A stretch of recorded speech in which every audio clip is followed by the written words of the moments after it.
మునుముందు రాజకీయం మరింత వేడెక్కుతోంది. పొత్తుల కోసం, అధికారం కోసం ప్రతిపక్షాలు ఎంతకైనా తెగిస్తాయి. ఇంకా చెప్పాలంటే కుటుంబాల మధ్య చీలికలు పెడుతుంది, చిచ్చు పెడుతుంది.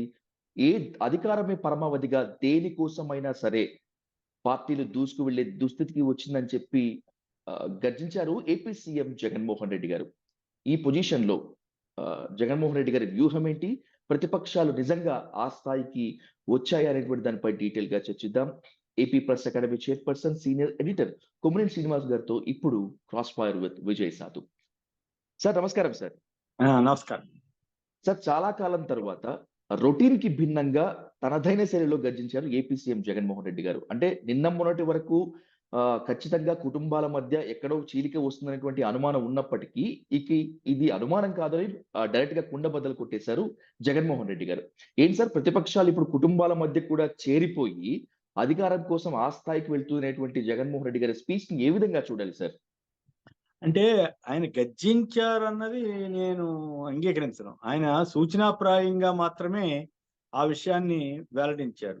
తనకు వ్యతిరేకంగా జరుగుతున్న కుట్రలు, కుతంత్రాలని ఆయన ఆ రకంగా బయటపెట్టారేమో అని నాకు అనిపిస్తుంది. ప్రధానంగా మీ అందరి ప్రశ్న ఏమిటంటే, షర్మిల గారిని ఉద్దేశించేనా? షర్మిల గారు కాంగ్రెస్‌లో చేరడం మీదేనా ఈ పాయింట్ అంతా అని అడుగుతారు. సహజంగానే ఆ పాయింట్ కూడా ఉండవచ్చు.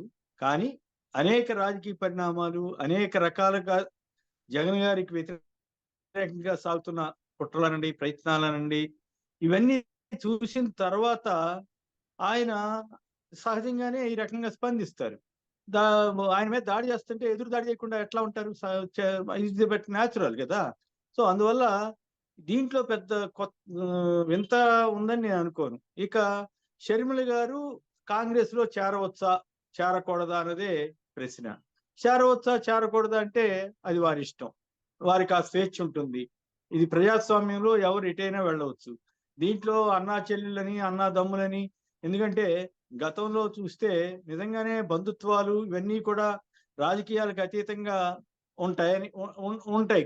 అది బంధుత్వాలనేవి ఒక కోణం అయితే, రాజకీయాలు మరో కోణంగా జరుగుతున్న ఘట్టాలు అనేకం ఉన్నాయి. నేను మీకు అవేంటో కూడా వివరిస్తాను.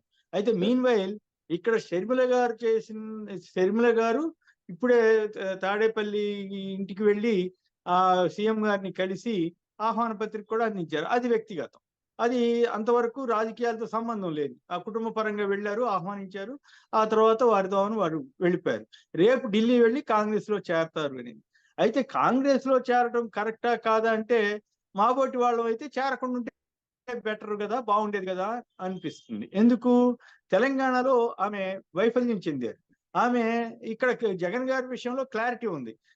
ఆమె తన చెల్లెలికి మీరు తెలంగాణలో పార్టీ పెట్టొద్దు. దానివల్ల ఉపయోగం ఉండదని ఆయన చెప్పారు. ఆయన చెప్పిందే రైట్ అయింది గదా! ఇప్పుడు.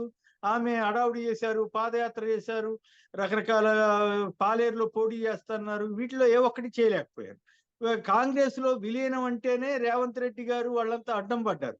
అది ఒక రకంగా అవమానం. నిజానికి అసలు ఆవిడ తన తండ్రి పేరు చార్జ్ షీట్‌లో పెట్టడం మీద చాలా తీవ్ర ఆగ్రహంగా గతంలో మాట్లాడారు. మరి ఇప్పుడు ఏం తేడా వచ్చిందని, ఏం పరిస్థితిలో మార్పొచ్చిందని వెళ్లారో నాకు తెలీదు. బట్ రాజకీయంగా ఆవిడకి అది బెటర్ అనుకున్నారో ఏమో, మరి నిజంగానే రాజ్యసభ ఏదన్నా ఆంధ్రప్రదేశ్‌కి సంబంధించినంత వరకు ఆమె కాంగ్రెస్‌లో చేరినా పెద్ద ప్రయోజనం ఉంటుందని ఎవరు అనుకోరు. నేను కూడా అనుకోవట్లేదు. దానికి కారణం ఏంటంటే, కాంగ్రెస్ మెజారిటీ వర్గం అంతా కూడా వైఎస్ఆర్ కాంగ్రెస్ లోనే ఉంది. చాలా పెద్ద పెద్ద వాళ్ళు ఇతర పార్టీలతో పాటు కాంగ్రెస్ సంబంధించిన మేజర్ సెక్షన్ అంతా కూడా జగన్ గారితోటి నడుస్తా ఉంది. ఇంకోటి ఏంటి, కాంగ్రెస్ పార్టీకి 1% ఓట్లు కూడా లేవు. ఈవిడ వెళ్ళటం వల్ల ఎంత శాతం పెరుగుతాయి? ఈవిడ వెళ్ళటం వల్ల జగన్ గారికి నష్టం జరుగుద్దని తెలుగుదేశం వారో, చంద్రబాబు గారో, కాంగ్రెస్ వారో ఆశిస్తుండవచ్చు. కాదని నేను అనట్లేదు. కానీ ఇద్దరికీ జరిగే నష్టంతో పోలిస్తే జగన్ గారికి జరిగే నష్టం తక్కువ అనేది నా అభిప్రాయం. దానివల్ల ఆవిడ కాంగ్రెస్‌లో చేరడం వల్ల కాంగ్రెస్ ఓట్లు గనక ఓట్లు పెరిగినాయి అనుకోండి, అవన్నీ ప్రభుత్వ వ్యతిరేక ఓట్లు. అవి మీరు వద్దన్నా, అవునన్నా కూడా జగన్ గారికి వేసే ఓట్లు కాదు. సో, జగన్ గారు తనను తాను నమ్ముకున్నాడు తప్ప మిగతా విషయాల జోలికి ఎప్పుడు ఆయన ఎవరి మీద ఆధారపడి రాజకీయాలు చేయట్లా. తన విధానాలు ప్రజలకి అనుకూలంగా ఉన్నాయా లేదా ఆయన అందుకే కదా ధైర్యంగా ఏ చీఫ్ మినిస్టర్ చెప్పని విధంగా ఒక మాట చెబుతున్నారు. ఏమని? ప్రజలకు నేను మేలు చేశాననుకుంటే, మీ ఇంట్లో మేలు జరిగిందనుకుంటే నాకు ఓటేయండి, లేకపోతే మీ ఇష్టం అని కూడా అంత ధైర్యంగా చెప్పగలుగుతున్నది జగన్ గారు ఒక్కరే. అంతేకాకుండా అంతే ధైర్యంగా క్యాండిడేట్ సెలక్షన్స్ లో కూడా ముందుకెళ్తున్నారు. సో ఇదంతా ఆయన పార్టీ. ఇక ఈ షర్మిల గారి ఎంట్రీ దీని వెనకాల ఎవరున్నారు ఏమిటనే చర్చ కూడా సహజంగా జరుగుతుంది. నేనైతే అవును. ఒక మాట అనుకుంటున్నాను.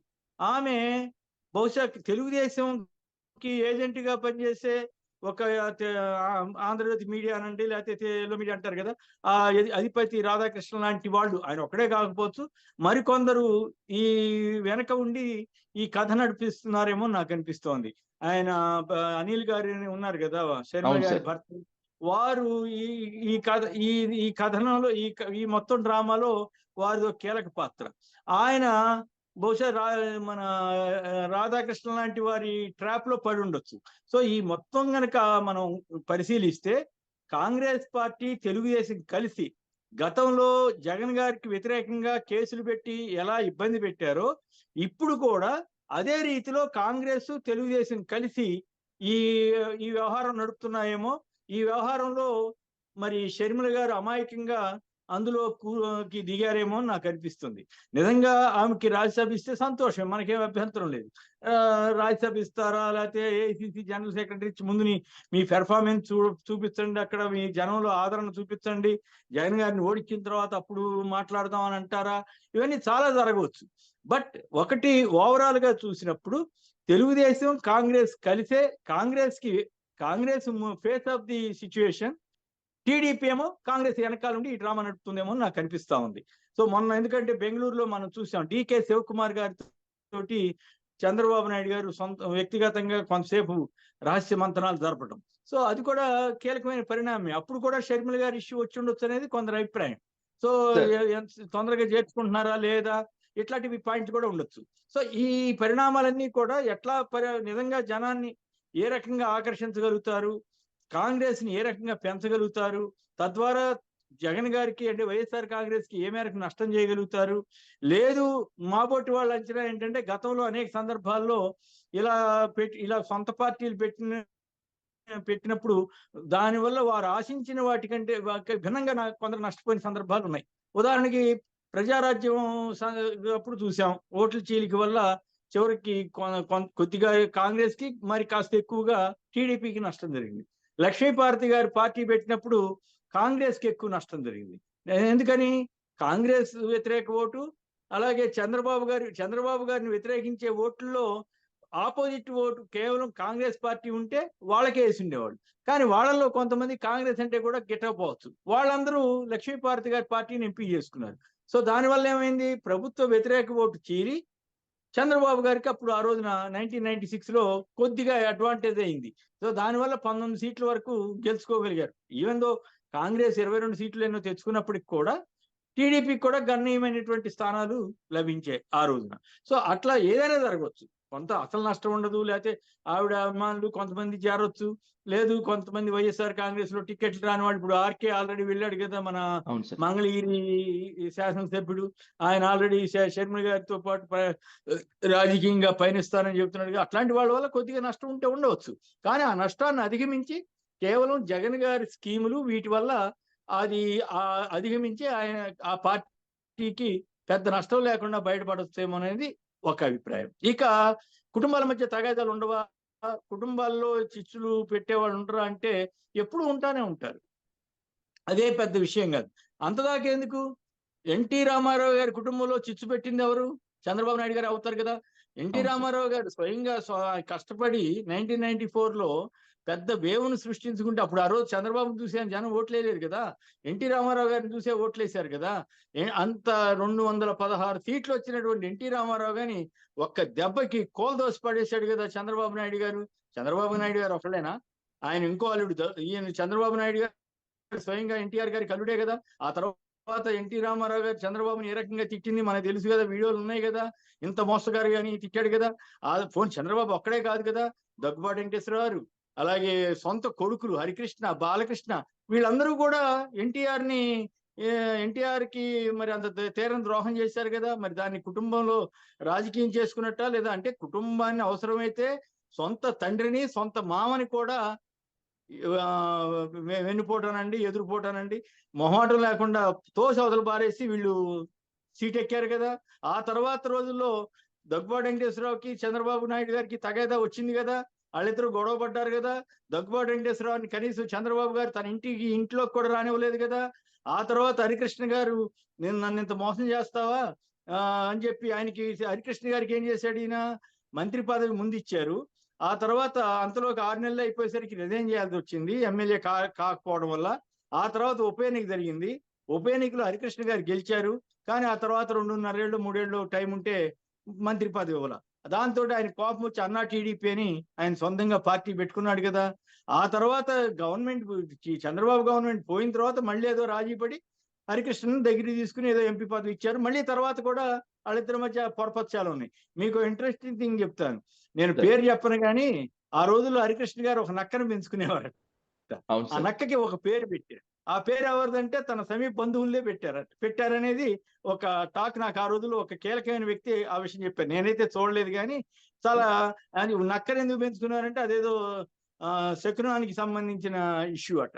సో అట్లా మరి అంత తీవ్రంగా వెళ్ళారు కదా. సో రాజకీయాల్లో ఇట్లా జరగవనేమి లేదు. అయితే ఇక్కడ ఇక హర్షించాల్సిన విషయం ఏంటంటే షర్మిల గారు స్వయంగా అన్నగారిని కలవటం, మర్యాద మన్నలను మెయింటైన్ చేయటం వరకు హర్షించాల్సిన విషయం. ఇక ఇంకొక పాయింట్ చెప్పాలి. 1999 ఎలక్షన్స్ కు ముందు స్వయంగా చంద్రబాబు నాయుడు గారి సోదరుడు రామ్మూర్తి నాయుడు గారు తన అన్న మీద తీవ్రమైన విమర్శలు చేశారు. ఆయన స్వార్థ రాజకీయాల మీద గళమెత్తారు. తను కుప్పం నుంచి తను కాంగ్రెస్ తరఫున పోటీ చేస్తానని కూడా చెప్పాడు. అయితే కాంగ్రెస్ వాళ్ళు ఆ రోజున ఆయనకి టికెట్ ఇవ్వపోయిన తర్వాత మెల్లగా ఇక ఆయన రాజకీయాలకి దూరం అయిపోయాడు. అది వేరే విషయం. మరి ఇప్పుడు దాన్ని ఏమంటారు? కేవలం జగన్ గారి కుటుంబంలోనే ఇట్లా జరుగుతుంది, ఇట్లా జరగదని ఏం కాదు కదా, ఎక్కడైనా జరగవచ్చు. ఇట్లా చాలా ఎగ్జాంపుల్స్ ఉన్నాయి. ఇందిరాగాంధీ గారి కోడళ్ళు సోనియా గాంధీ, మేనకా గాంధీ, వాళ్ళిద్దరూ ఎంత రాజకీయంగా ఘర్షణ పడ్డారు, చెరొక పార్టీ అయిపోయారు కదా. బీజేపీలో మేనకా గాంధీ, ఆ తర్వాత వరుణ్ గాంధీ ఉన్నారు కదా, సోనియా గాంధీ, రాహుల్ గాంధీ ఇటు ఉన్నారు కదా. సో ఇట్లా ఇట్లా చెప్పుకుంటా పోతే 1952లోనే తిరువూరులో పేట బాపయ్య, పేట రామారావు అని ఇద్దరు ఉండేవారు. వారిలో ఒకరు కమ్యూనిస్ట్ పార్టీ తరఫున, ఒకరు కాంగ్రెస్ పార్టీ తరఫున పోటీ చేశారు. పోటీ చేసి ఒకళ్ళు గెలిచారు, రెండోసారి ఇంకోళ్ళు గెలిచారు. సో ఇట్లా తండ్రి కొడుకుల మధ్య జరుగుతాయి, అన్నదమ్ముల మధ్య జరుగుతాయి పోటీలు, అన్న చెల్లెళ్ళ మధ్య జరిగిన సందర్భాలు ఉన్నాయి. ఇట్లా ఇంకొక చోట ఎక్కడో తల్లి కొడుకుల మధ్య ఇట్లాంటివి చాలా జరుగుతూ ఉంటాయి. సో కాబట్టి ఇదేదో మొదటిసారి జరిగినట్లు కాకపోతే ఎల్లో మీడియా దీన్ని ఏదో పెద్ద ప్రమాదం జరిగిపోయినట్లుగా ప్రచారం చేయాలి. ఇక్కడ ఒక విషయం క్లారిటీగా ఉంది, జగన్ గారు మొదటి నుంచి ఒక స్పష్టతతో ఉన్నారు. ఆమె రాజకీయం, ఆవిడ ఏమన్నా చేసుకోనివ్వండి, మనం ముందు చెప్పాము, వద్దు అన్నాం. ఆయన నేను అక్కడ పెట్టుకుంటా అన్నారు, పార్టీ పెట్టుకుని ఫెయిల్ అయ్యారు. ఇప్పుడు ఏపీకి వచ్చి ఏపీకి కాంగ్రెస్ లో విలీనం చేస్తే రేవంత్ రెడ్డి గారిని ఆవిడేమన్నారో తెలుసు కదా. అట్లాగే ఈ కాంగ్రెస్ లోకి విలీనం కాకుండా అడ్డం పడింది కూడా కాంగ్రెస్ నాయకులే కదా, రేవంత్ గారు వీళ్ళే కదా. మరి ఇప్పుడు ఎట్లాగో మాట్లాడుకుని మళ్ళీ చేరుతున్నారు. అయితే ఆవిడ విచిత్రం ఏంటంటే తన వల్లే కాంగ్రెస్ గెలిచిందని చెప్పడం కొంచెం హాస్యాస్పదంగా ఉంది. అది విడ్డూరం. తన వల్లే 31 మంది కాంగ్రెస్ ఎమ్మెల్యేలు గెలిస్తే తనే పోటీ చేసి ఉండొచ్చు కదా, తనే నిలబడి ఉండొచ్చు కదా. సో తను పోటీ చేయటం వల్ల ఓట్లు చీలేవి, తద్వారా కాంగ్రెస్ నష్టం జరిగేదని ఆవిడ భ్రమ, లేకపోతే ఏదో మాట వరుసకి చెప్పారో నాకు తెలియదు. కానీ నేనైతే మాట వరుసకే చెప్పుంటారని అనుకుంటున్నాను. ఎందుకంటే ఆవిడ అంత భ్రమలో ఉంటారని నేను అనుకోను. ఏదో ఫేస్ సేవింగ్ కోసం చెప్పుండొచ్చు కానీ బట్ అది వాస్తవం కాదని ఆవిడకి తెలుసు, అందరికీ తెలుసు. కాంగ్రెస్ కి అక్కడ కేసీఆర్ మీద ఉన్న వ్యతిరేకతతోటి ఓట్లు పడ్డాయి తప్ప షర్మిల గారి కోసమనో లేకపోతే ఇంకోళ్ళ కోసమనో లేకపోతే షర్మిల గారు పోటీ చేయలేదనో పడ్డాయని మనం అనుకోక్కర్లేదు. ఓవరాల్ గా చూసినప్పుడు ఈ మొత్తం ప్రక్రియలో కాంగ్రెస్ టీడీపీలు ఈ రకంగా జగన్ గారిని మళ్ళీ రకంగా ఇబ్బంది పెట్టడం కోసం కుట్ర చేస్తున్నాయేమో అన్న అనుమానం అయితే నాకు. సార్, తెలంగాణ అంతటా కూడా ఒక స్పెక్యులేషన్ నడుస్తుంది, ఇక మిగతా ప్రాంతాల్లో కూడా ఒక అంచనా నడుస్తుంది. ఒరిజినల్ పొలిటికల్ సినారియోలో ఏపీలో బీజేపీ పొత్తు కోసం చంద్రబాబు నాయుడు గారు తహతహలాడుతున్నారు. పవన్ దాని మధ్యలో దౌత్యం చేసేందుకు కాస్త ప్రయత్నిస్తున్నారు. ఇప్పుడు ఒకవేళ గనక నిజంగా సార్ షర్మిల గారిని వెనుక చంద్రబాబు గారే ఉండి ఉంటే, అప్పుడు బీజేపీ, కాంగ్రెస్‌కి మధ్య వైరము అనుకున్నంత ప్రస్ఫుటంగానే ఉంది కదా! వాళ్ళిద్దరి మధ్య మైత్రి అంటే సాధ్యంగా లేదు కదా! ఇక్కడ చంద్రబాబు గారి తెలివితేటలు ఎట్లా ఉంటాయంటే, ఆయన అక్కడ కాంగ్రెస్ తోటి పొత్తు పెట్టుకున్నాడు కదా! డైరెక్ట్‌గా 2019లో పెట్టుకున్నాడు. తర్వాత అవును. ఆ పార్టీ ఓడిపోయిన తర్వాత గాలికి వదిలేసాడు. ఆ అవును తర్వాత సార్. ఒంటరిగా పోటీ చేశాడు 2019 ఎన్నికల్లో. తెలంగాణలో పొత్తు పెట్టుకున్నాడు కదా! ఆ తర్వాత గాలికి వదిలేసాడు. మళ్ళీ మొన్న ఎన్నికల్లో రహస్య పొత్తు పెట్టుకున్నాడు కదా! అదేమి ఓపెనే కదా! హ్మ్. ఆయనేమో కాంగ్రెస్‌కి, పవన్ కళ్యాణ్ గారేమో బీజేపీకి. వీళ్ళిద్దరూ కలిసి కూర్చుంటారు. జనసేనకి మద్దతు ఇమ్మనేమో పవన్ కళ్యాణ్ గారు అడగరు. చంద్రబాబు నాయుడు గారు జనసేనకి మద్దతు ఇవ్వరు తెలంగాణలో. అయినా కూడా పవన్ కళ్యాణ్ గారు అది పెద్దగా ప్రతిష్టగా ఫీల్ అవ్వడు. ఆయనేం సిగ్గుపడలేదు ఆ విషయంలో. ఇవ్వకపోతే ఇవ్వకపోలే అని ఆయన కూడా సొంత పార్టీకే ఆయన వెన్నుపోటు పొడుచుకున్నాడు. ఆ తర్వాత ఏపీకొచ్చేసరికి ఆయన బీజేపీతో పొత్తులో ఉన్నాడు. కానీ అక్రమ రాజకీయ సంబంధం ఏమో తెలుగుదేశంతో పెట్టుకున్నాడు. తెలుగుదేశంతో పెట్టుకుని ఆయన టీడీపీ వాళ్ళతోటి కలిసి కాపురం చేస్తున్నాడు. బీజేపీ వాళ్ళేమో ఎళ్తే ఎళ్ళాడులే మావాడే, మావాడే మాతోటే ఉన్నాడని వీళ్ళు సంతృప్తి చెందుతున్నారు. చాలా విచిత్రమైన అక్రమ రాజకీయ సంబంధాలను ఇప్పుడు ప్రస్తుతం ఆంధ్రప్రదేశ్‌లో చూస్తున్నాం. ఒకవైపు డీకే శివకుమార్ తోటి, ఇంకోవైపు పవన్ కళ్యాణ్ గారి ద్వారా బీజేపీ వాళ్ళతోటి. ఇయన్నీ మంతనాలు జరుపుతున్నారు. మొన్న కూడా కొన్ని ఛానెల్‌లో వార్తలొచ్చినాయి గదా! బీజేపీ తోటి అయిపోయింది పొత్తు రెడీ, రెడీ అని కూడా ప్రచారం జరిగింది గదా! మరి అది కొంత కాదంటున్నారు, అవునంటున్నారు. అది ఏం జరిగిందో అది వేరే విషయం. బట్ ఇక్కడ చంద్రబాబు నాయుడు గారి టార్గెట్టు ఆయనలో ఉన్న విషయం ఏంటంటే, ఆయనకి ఉచ్చ నీచాలు, రాజకీయాల్లో ప్రమాణాలు, విలువలు ఇటువంటి వాటి గురించి పెద్దగా పట్టించుకోరు. ఆయన అధికారం సాధించడం కోసం ఏ రకమైన వ్యూహం కావాలనుంటే ఆ రకమైన వ్యూహంలోకెళ్తా ఆయన పెద్దగా ఇబ్బంది పడరు. వేరే జగన్ గారేంటి నో, నో తను అనుకున్న విధానంలోనే పరిమితం అవుతారు. ఎందుకు చంద్రబాబు నాయుడు గారు ఒకప్పుడు బీజేపీని ఏమన్నారు? మసీదులు కూల్చే పార్టీ అన్నారు. ఆ తర్వాత కమ్యూనిస్టుల్ని ఏమన్నారు? కమ్యూనిజం ఎక్కడుంది? టూరిజమే అన్నారు. ఆ తర్వాత బీజేపీతో కలిసి ఓడిపోయిన తర్వాత ఏమన్నారు? బీజేపీ అంత అధ్వాన పార్టీ లేదు, మసీదులు కూల్చే పార్టీ అన్నారు. మోడీని అసలు నేను రాష్ట్రానికి రానివ్వనని అని అప్పుడు ముఖ్యమంత్రిగా ఉన్నప్పుడు అన్నాడు. ఆయన్ని మ ఇది నరహంతకుడని కూడా అన్నారు. హ్మ్. 2009 వచ్చేసరికి కేసీఆర్ తోటి పొత్తు పెట్టుకున్నారు. తెలంగాణ తీర్మానం చేయొద్దని టీడీపీ, ఏపీ నాయకులు కోరినా కూడా వినకుండా తెలంగాణకు అనుకూలంగా 1, 2 సార్లు తీర్మానం చేశాడు. ఆ తర్వాత వాళ్ళతో పోటీ చేశారు, ఓడిపోయారు. తర్వాత మళ్ళీ కాంగ్రెస్, సిపిఐ, సిపిఎం, టీఆర్ఎస్‌ని అక్కడ వదిలేసి మళ్ళీ మోడీ గారు ఎంబడపడి బతిమిలాడి బావులాడి 2014లో మళ్ళీ పొత్తు పెట్టుకున్నారు. జ ప పవన్ కళ్యాణ్ గారి ఇంటికెళ్ళి మళ్ళీ ఆయన మరి ఏ ఏ ఒప్పందమో, ఏం పాడో మనకు తెలీదు గానీ చివరికి పవన్ కళ్యాణ్ గారు ఒక్క సీటు కూడా పోటీ చేయకుండా, తను కూడా పోటీ చేయకుండా చాలా విచిత్రంగా చంద్రబాబు గారికి ఉపయోగపడ్డారు. మళ్ళీ 2019 వచ్చేసరికి మళ్ళీ రకరకాలు అక్కడ ప్రభుత్వ వ్యతిరేక ఓటు చీల్చుదనే నమ్మకంతోటి పవన్ కళ్యాణ్ గారిని బీఎస్పీ వాళ్ళ దగ్గరికి పంపించాడు. ఈయన మోడీ గారిని వదిలేశాడు. మోడీ గారు అబ్బో అంత గొప్ప ఎంత గొప్పనో ఇప్పుడు చెబుతాడు. అప్పుడేమో మోడీ గారిని చంద్రబాబు గారు దూషించారు. ఆ స్థాయిలో కాకపోయినా పవన్ కళ్యాణ్ గారు కూడా ఆయన వదిలేసి మోడీ బీఎస్పీ అధినేత్రి మాయావతి గారి దగ్గరికి, అట్లాగే సిపిఐ, సిపిఎం వాళ్ళతోటి పెట్టుకుని ఆయన పోటీ చేశాడు. ఆ తర్వాత ఏమైంది? ఓడిపోయిన తర్వాత మళ్ళీ ఈయన్ని బీజేపీ వాళ్ళ దగ్గరికి పంపించాడు. అప్పటి నుంచి బీజేపీతో కలవడానికి మోడీని అంతకుముందు తిట్టిన ఆయన ఇప్పుడు పొగట్టం మొదలుపెట్టాడు చంద్రబాబు గారు. సో ఇన్ని రాజకీయాలు చంద్రబాబు నాయుడు గారు ఒక్కళ్ళే చేయగలరు ఈ దేశంలో. జగన్ గారు ఎక్కడ తన విధానానికి కట్టుబడి కేవలం రాష్ట్ర రాజకీయాలకు మాత్రమే పరిమితమై చంద్రబాబు నాయుడు గారి విధానాలని చంద్రబాబు నాయుడు గారిని విమర్శిస్తారే తప్ప ఆయన సోనియా గాంధీ జోలికి పోలేదు. ఆయన్ని అంత వేధించినటువంటి సోనియా గాంధీ జోలికి పోలేదు. ప్రధాని మంత్రి మోడీ గారు బీజేపీ వారైనప్పుడు కూడా ఆయన్ని ఎక్కడ ఒక మాట లేదు. తనకు అవసరమైన విషయాల మీద మాత్రమే మాట్లాడుతూ ఉంటారు. సో ఆ రకమైనటువంటి క్లారిటీతోటి ఆయన ఉన్నారు. ఈయన ఏది అడ్వాంటేజ్ అనుకుంటే అవసరమైతే కాంగ్రెస్ వాళ్ళతో కలవగలరు, లేదంటే బీజేపీ తోటి 2 పడవల సిద్ధాంతం లాగా 2 పడవల మీద కాళ్ళేసి నడపగలరు. సో అయి కొన్నిసార్లు సక్సెస్ అయ్యాడు, కొన్నిసార్లు ఫెయిల్ అయ్యాడు. మరి ఈసారి ఎటువైపు వెళ్తాడు? నిజంగానే కాంగ్రెస్‌తో బీజేపీ తోటి కుదరలేదనుకోండి ఒకవేళ. అప్పుడు కాంగ్రెస్ తోటి ఏమన్నా ఎళ్తాడా అని చెప్పలేం. కాంగ్రెస్ తోటి ఎళ్తే చాలా విచిత్రమైన పరిణామం. షర్మిల హ్మ్. గారు అంతకుముందు ఇదే చంద్రబాబు గారిని బై బై బై అని చెప్పేవారు గదా! మరి ఆవిడ మద్దతు ఇస్తారా? ఇయన్నీ మనం తెర మీద చూడాల్సింది తప్ప ఇప్పటికిప్పుడు ఇట్లయితే ఇట్లా అవుతుంది, ఇట్లయితే ఇట్లా అవుతుందని చెప్పగలం తప్ప ఖచ్చితంగా ఇట్లా జరుగుతుందనడానికి ఇదేమి కెమికల్ ఫార్ములా కాదు గదా! రాజకీయాల్లో ఎప్పుడు ఏది అడ్వాంటేజ్ అనుకుంటే అది చేస్తారు. సో చంద్రబాబు గారేనంతే ఇప్పుడు షర్మిల గారు కూడా అదే రూట్‌లోకి వచ్చారని అనుకోవాలి. ఆవిడ మరి తనకేది అడ్వాంటేజ్ అనుకుంటే అది చేస్తారు. అప్పుడు ఒకవేళ నిజంగా కాంగ్రెస్‌తో కలిస్తే అదొక తమాషా సన్నివేశం. లేదు బీజేపీ తోటి కలిస్తే ఇంకో రకమైనటువంటి సన్నివేశం. అప్పుడు బీజేపీ, కాంగ్రెస్ వేరువేరుగా ఉంటాయి. బీజేపీ, టీడీపీ, జనసేన ఒక కూటమిగా ఉంటాయి. సో, కాంగ్రెస్‌తో కలిస్తే సిపిఐ, సిపిఎం వంటి పార్టీలు కూడా టీడీపీ, జనసేనతో కలిసే అవకాశం ఉంటుంది. సో, అయితే వీటన్నిటికి జగన్ గారు ఒక్కళ్ళే ఆయన యోధుడు లెక్క ఎదుర్కొంటాడు. అది ఈ సినారియో ఇట్లా ఉండే అవకాశం అయితే ఉంది. సార్, చివరగా ఒక ప్రశ్న కొమ్మినేని గారు. కర్ణాటకలో వచ్చిన ఊపు, తెలంగాణలో వచ్చినటువంటి జోష్‌తో ఏపీలో కూడా కాంగ్రెస్ ప్రభంజనం సృష్టిస్తుందేమో అనేటువంటి ఒక అంచనా షర్మిల గారిని కాంగ్రెస్ వైపు నడిపిస్తోందా? లేకపోతే ఆర్‌కే గారి బాటలో పాటు మరికొంతమంది అంటే జగన్ గారిని వ్యతిరేకించేటువంటి వాళ్ళంతా టికెట్లు దక్కించుకునే వాళ్ళందరూ కూడా ఖచ్చితంగా నా వెంట నడుస్తారు అనేటువంటి నమ్మకం షర్మిల గారిని ఇప్పుడు ఈ విధంగా నడిపిస్తుందా సార్? నేను షర్మిల గారు అంత తెలివి తక్కువ నేత అని నేను అనుకోను. ఆవిడలో పోరాట పటిమ ఉంది వాస్తవమే గాని, బట్ అంత వ్యూహ లోపం ఉంది. ఆవిడ తెలుగుదేశంకి సంబంధించిన కొంతమంది ఏజెంట్ల పొలిటికల్ ట్రాప్‌లో పడిందేమో అనేది నా అభిప్రాయం.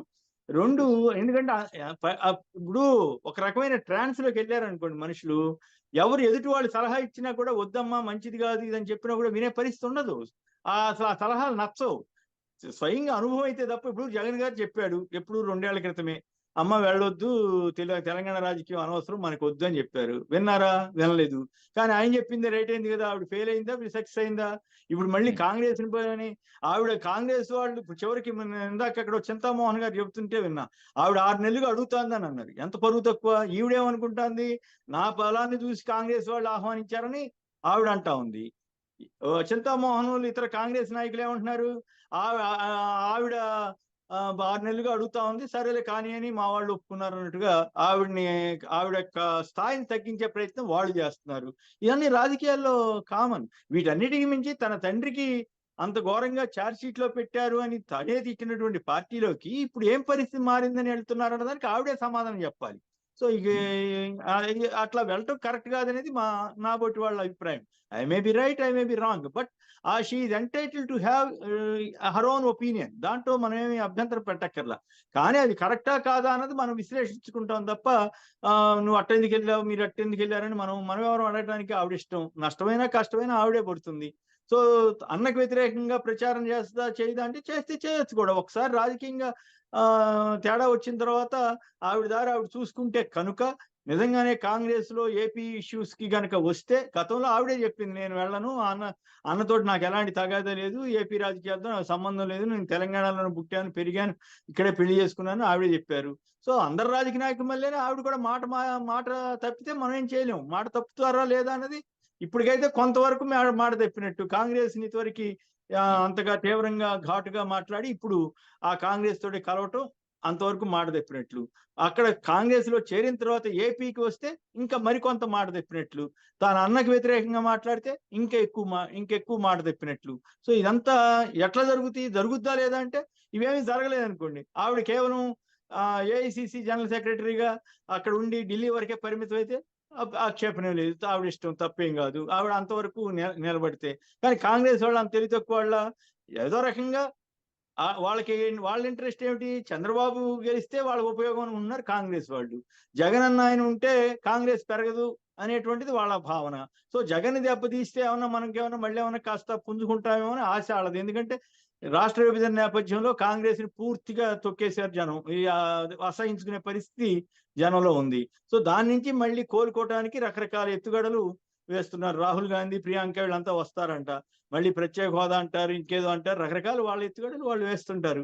మరి అప్పుడు ఆ క్రమంలో మన షర్మిల గారి రోల్ ఎలా ఉంటుందన్న దాని మీద భవిష్యత్ రాజకీయం ఆధారపడి ఉంటుంది. అప్పుడు మనం కొత్త విశ్లేషణలోకెళ్ళాలి. ఆవిడ ఏపీ రాజకీయాల్లోకొచ్చి ఆ రకమైన పరిణామాలకి దారితీస్తే అప్పుడు ఓ రకంగా ఉంటది. ఆవిడ ఏపీ రాజకీయాల్లోకి రాలేదనుకోండి, అప్పుడు ఇంకో రకంగా ఉంటది. ఆవిడ తన గ త త ఆవిడనెవరు వైసీపీ వాళ్ళెవరు ఆవిడనెవరు విమర్శించరు.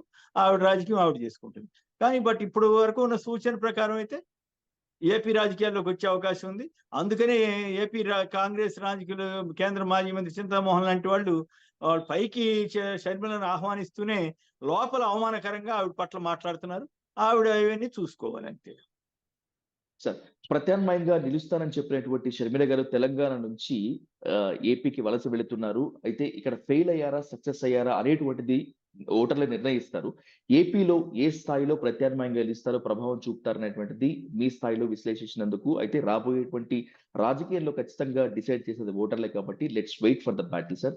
ఈ ఇష్యూ పైన ఇంత డీటెయిల్‌గా విశ్లేషించినందుకు thank you so much Kommineni గారు. Thank you so much sir.